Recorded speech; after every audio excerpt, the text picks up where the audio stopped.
figuring out now the factory radiator has a giant leak in it. Big surprise, because it's Japanese mini truck junk. That's what comes out of it. Hayabusa radiator. I think we just run that one. Big radiator up here. Yeah. You actually could. That wouldn't be any airflow though. Dude, why don't you mount it back here? We don't need to. Dude, why don't we mount it right here? Carter, right in the back. Bigger radiator? Like by the axle right there? Yeah, the Hayabusa one. There's your airflow. Well, then we're for sure never having a heater, but I don't think that really matters. Having a heater? What do you mean? Oh, you want to plumb it? That'd be all fucking radiator lines everywhere. Well, it would just be from the truck there and then... That's kind of zigzag. No. Oh, yeah, you're right. Well, screw heater. No, I think we should have a heater. Okay, then it should be mounted in that same little spot. Yeah. Okay. There's tons of room under the floor. Here. And the problem is, like, if... Oh, thank you. It'd be rad if you could mount it under the front. I guess we could do a bigger radiator. We just move it back here more and not use these mounts. But then we have lots of space down below to use a bigger one. You know what I mean? Well, I say we just mount it up here and just see what happens. Yeah. Come off of this if you... Well, you know what? You got to keep in mind the cables, where your cables are going to be. Or are they pretty tight up against here? They were above it. Okay. That booster one's already smaller, so that'd be okay. It's too bad it couldn't fit under the front. So that you can still see the scribe there. Basically, so I'm gonna go here over. Yeah. That work? Yeah, there you go. That works.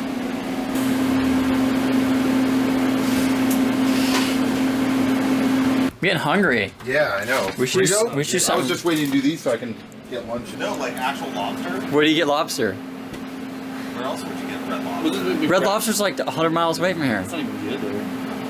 The Grass Fish House, is that place called the lobster? It's gone now. Oh, is it? Mm-hmm. No, it's still there. That's like It's not even good. that's like where you go. That's where you go if you're like part of the Good Sam's Club. Yeah. So we've got a pretty easy solution for the shifter. This guy sits just like this in the truck. This would be forward and backwards, and this is how you would select, you know, all your gears. Just as if the truck is sitting the same direction. The way this guy works, this pivots. There's a shaft inside the truck, and this guy pivots like this, so that gives you back and forth, and there's your left and right. We're just gonna clean this up really well. Chris is working on it. It's greasy and nasty, but we're gonna just run a bead right here, get the angle just where we want it, and run a bead right there. That way the truck has no side to side, it's just locked in, and you've got your front to back. This is where your cable hooks up. So when you want to, how would this work? This would be your upshift, this would be your downshift, and this is gonna be your upshift. So a little bit weird to kind of conceptualize how this is gonna work, but the cable is just gonna come off of here from factory, and so you're gonna go one up, and then the rest is gonna be, it's gonna be first, and then all the rest of your gears. So it's gonna be the same way as you're operating a dirt bike or street bike lever. It's gonna be the same way, or it's gonna be down and then up for the rest of your gears, and then down again. Same thing. It's just gonna work off of a cable here. This cable is gonna be, of course, in the center area in the pickup truck. Cable's gonna run all the way back to the truck, and we're gonna mount it. We're gonna mount on the side of the motor with an arm of some sort that's gonna push and pull the stock shifter. Probably take the stock mechanism for the shifter, the actual part that bolts to the shaft, come off that with a piece of steel and drill some holes in it. That way we have some adjustments to get the throw just right, but ideally we're gonna use this. We're kind of, you know, not really, probably about, I'd say the whole project probably gonna be about $3,000 into the whole swap. Everything adds up. We decided to use the Hayabusa radiator. We're gonna give it a shot. Everything adds up, everything gets expensive, and the labor and whatnot. We'd rather use the stock stuff if we can. For one, it's pretty sweet to use original stuff and not completely hack up the cab of the truck. The cab of the truck is gonna look totally stock. The heater's gonna work in here. The cab of the truck is gonna look totally stock, minus I'm gonna have a, I've got a Pro Sport setup that's a multi-gauge that has your oil pressure, water temp, and air fuel ratio. A thought I had on the reverse, and there's a way to lock it. So it uses a vacuum locker, so we'll have to play with that. I don't remember Yeah, this one is a vacuum to engage this, but my thought is, I don't know why I didn't think about it earlier, just take an electric motor, since we're not going to use the front wheel drive on this, or we're not going to use that whole front end, because I feel like the differentials just explode. And I probably could have done a transfer case, but I don't really want to go down that route. I'm just going to keep it two-wheel drive for now. Maybe something to look at later.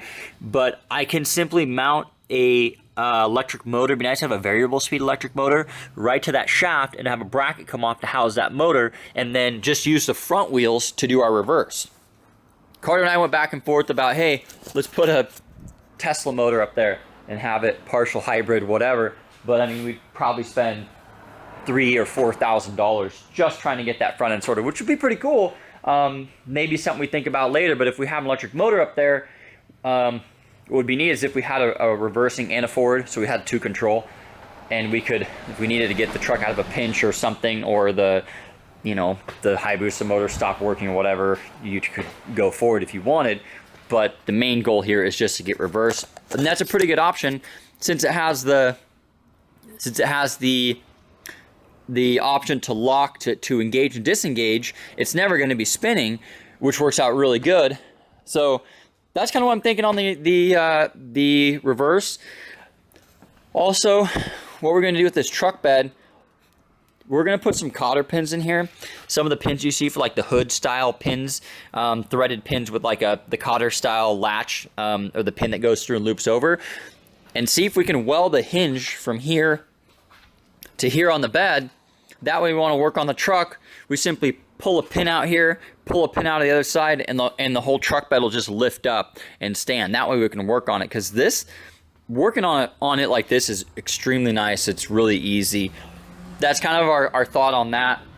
Another thing we're going to get started on is bending a cage, and that's going to be definitely more of a struggle. Bumper's going to come off. We're going to weld plates to the frame, and then a couple flanges. And my thought is one tube on the top that wraps around that 90s, another one on the bottom that connects together, and then bring the tubes together here, come up over the top, over and down, or over and somehow connect back into this one, and then do two over the top, ideally one across here in the front, one on the top, because for comparison, or just for reference, give you guys an idea of how small this is.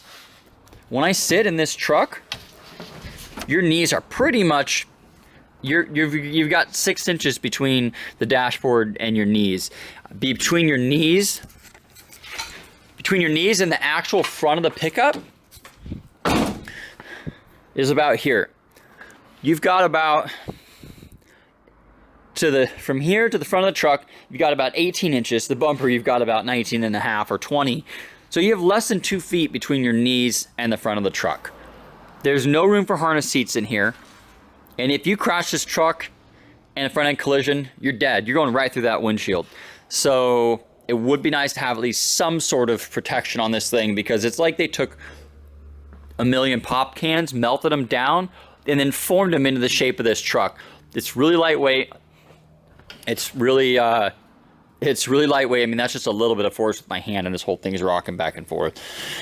But now you guys have it.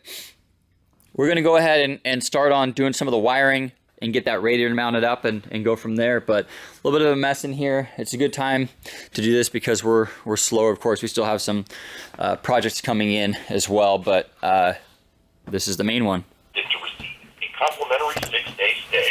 Promotional price today. Okay. Are you going through puberty? Your voice keeps cracking. Are you going through changes in your life?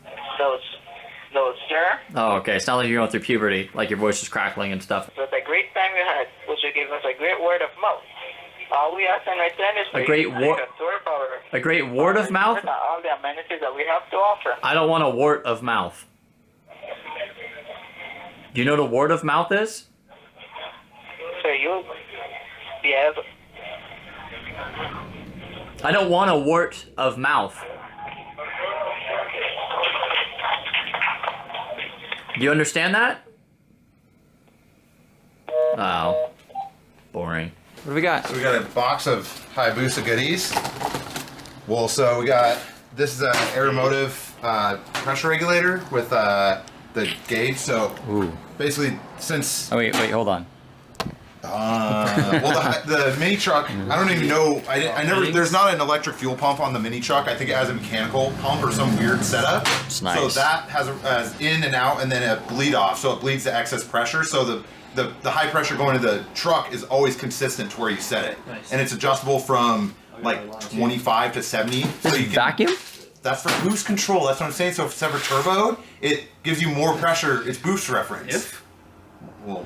When? Yeah. And so this is like, I forget the flow rate, but pretty beefy high pressure pump. Oh, okay. So you used okay, I got you. Yeah. So okay. this is constant pressure, and then this bleeds off the excess. The bottom will bleed off the excess pressure, and then the output to the actual engine will be consistent wherever we set it, no matter if RPM or anything like that. So that's going to control the flow going back into the tank. Pretty much just either or, how right? much bleeds off. Yeah. And then that does the return line. And then just a couple little fittings and bigger hose going from that guy. How much is this thing? Looks expensive. $175 off the gauge. That's cheaper than the eBay kit, which is probably nice. I mean, this is a night. This is They gave a. us dealer pricing, so. Was it much of a discount? Yeah, like $25. Yeah. Sweet. So that's pretty much all the fuel system. So does that thread right into this goes guy? right into there. Yeah. Into this one. Into that. So I figure this. What's that? That's that one. That's the return back. That's the bleed off. Oh. So it's in and then pressure out and then bleed off the excess pressure. So whatever you That's set it to. cool. I got So you. it's like it's like doing what your fuel rail system does in a car.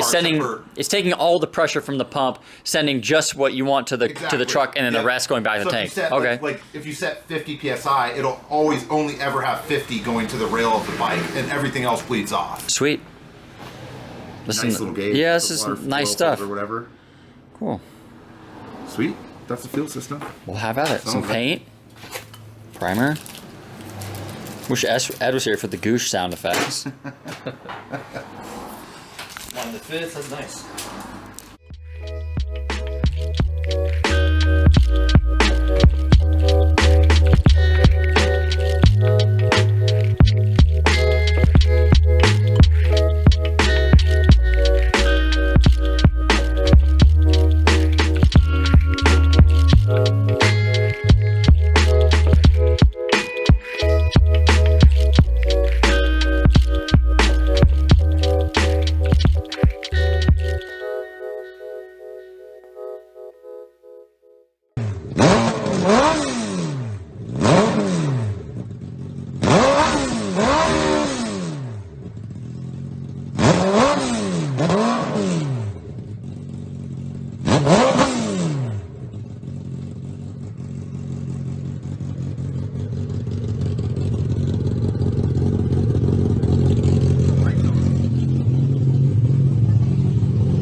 Morning, happy Monday. Just got back from a little 2-week vacation, so bear with me as I kind of get myself situated. The guys worked on this thing, they got it running, got some filters on it, a couple things worked out pretty good. They got the throttle cable set up on this guy. Now our throttle cable's hooked up, just temporarily hooked up an oil cooler here. Obviously that's not where it's gonna go, but just put it in there just to get the bike started. Got the block off plates here. The shifter works as planned, front and back. They did a great job there. So it's just going to be sequential up and down, no side to side, side to side is gone. The radiator, Hayabusa radiator made this bracket. Turns out it's too small. Carter called that one, but I wanted to try it just because we had it. Right now we're going to be in the search for a good factory high-jet radiator, because the one that we have is in really poor shape and we can't use it. It's leaking all over the place, which probably caused it to overheat the first time. He's got the fuel pressure regulator set up here. Did a really slick job. Fuel pump as well with our fittings. We're probably going to put a pressure put a oil or a fuel pressure gauge in here as well on the dash because I have an extra one which I'm not using. Guys fabbed up a sweet little battery box here welded to the frame for the battery, and then down here they got a shifter cable dialed welded to this bracket up here, and you can see that's how the shifter mechanism works on this guy. So front and back is just going to be back and forth like this. Nice, solid, rigid, looks super good. What else? The drive shaft is at the machine shop. I'm going to drive out there today and kind of explain what's going on because he's having a hard time understanding exactly what's going on. Looks like the guy's got the coolant lines ran as well. All the electrical works. Carter and Chris got the electrical going, hooked up, blinkers and everything. So the key, obviously the battery's out of it now, but the key works, everything works. The struggle we're gonna have now, is trying to make the clutch master work because there's no room under this dash. The clutch master and the drive shaft are really our two hangups right now. There's just no room under the area to make this work. I'm gonna play with this for a little bit today, see if I can find a solution there, drive to the machine shop and chat with him about the drive shaft. But yeah, it's getting pretty dang close. Just drive shaft and clutch and bigger radiator, and this thing should be ready to roll.